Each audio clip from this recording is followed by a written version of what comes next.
sa mga nagpapatibay na sa pananampalatayang si Jesus ang Diyos at tagapagligtas, Ama, Anak at Espiritu Santo, pagpapasakop sa kanyang salita, sa kanyang mga turo, sa kanyang mga aral at sa kanyang doktrina, meron at merong papasok na mga iskirol. Iskirol. Meron at merong papasok na sisira sa mga turo at aral ng Panginoong Hesus. So basahin po natin, mabilis na mabilis, dahil mahaba po yung mga gawa, 15, 1 hanggang 21.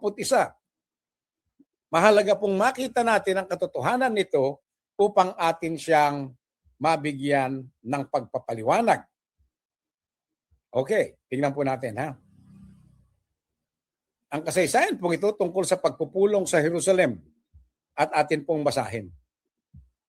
Mahaba po siya, ibabasahin natin para makita yung kabuuan ng aral sa mga bersikulong ito.